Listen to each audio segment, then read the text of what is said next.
All right, everyone, welcome back. The topic for now is reality theory. And we will begin to touch base on this theory by William Glasser. And I think what I want to preface this presentation with is and say this: it's what is on the inside that matters, an internal motivation. So what's on the inside is what matters. Okay, let's dive in. So William Glasser says this. He's got many great quotes, and several of them I just have to tell you about.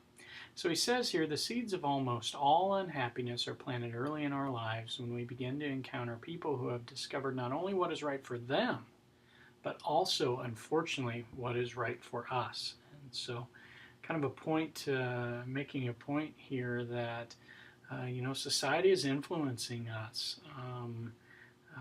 Other people are at play in our lives on a whole lot of different levels. And so we have to clear away that noise. We have to silence that noise and find out what it is internally inside of us that we really want. Okay, so here is Glasser, and he was born 1925 in Cleveland, Ohio. So we have our first heavily solely influenced U.S. theory.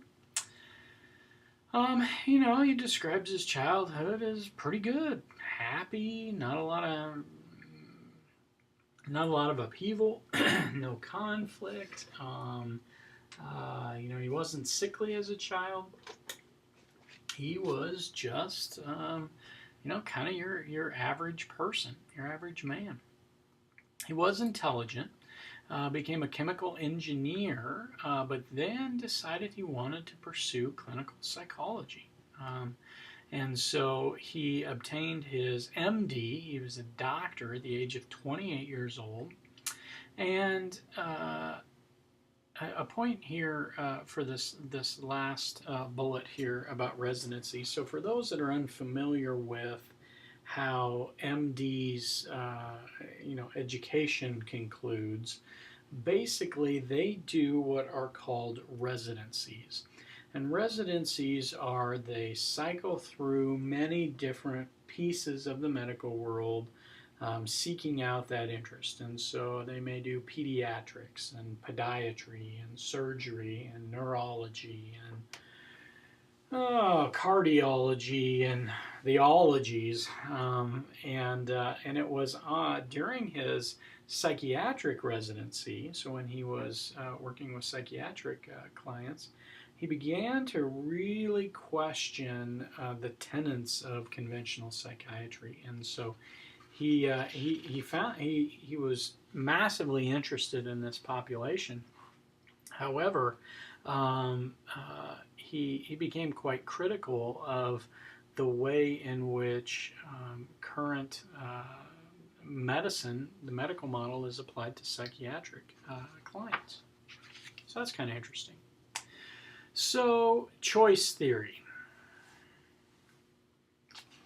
Glasser learned, about control theory early on in his career from a guy by the name of William Powers.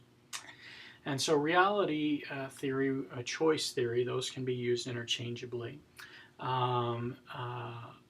were born from the foundation of control theory. And so that's less important because almost all of control theory has been retained by choice theory. So it was so if you learn about choice theory, reality theory, you're going to also learn about control theory. Okay, so he expanded control theory, changed its name to choice theory. Choice theory, reality theory, says that humans aren't born as blank slates. So we're not just this totally barren wall. We're motivated by external forces, and we're born with 5 genetically encoded needs. So I love these. I love this idea. Okay, so here is his 5 basic needs. So really what he's saying is, if you were to dissect a human being, again, not in that way, but psychologically, emotionally, you would be made up of these 5 things.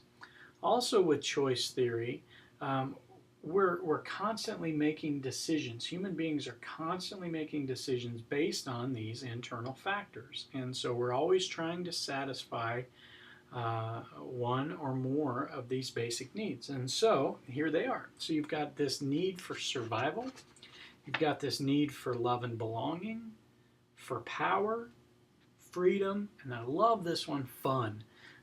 And so we'll talk about these, break these down. Okay, so survival, the desire to work hard, carry on, do whatever it takes to ensure survival, and go beyond survival to security. So, individual survival needs are expressed through total behavior. So, thoughts, feelings, behavior, physiology. So really, what he's saying here is that we have this desire to sustain ourselves, to keep ourselves going, and to be secure. So that's survival. We got this love and belonging need.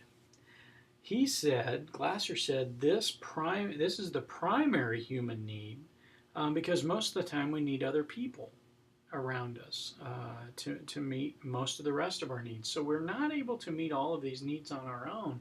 We need other people. We need to be in relationships with other people to be able to do this. This can include sexual love, but not all sexual. All right? It can be friendship and romantic love, companionship, those kinds of things.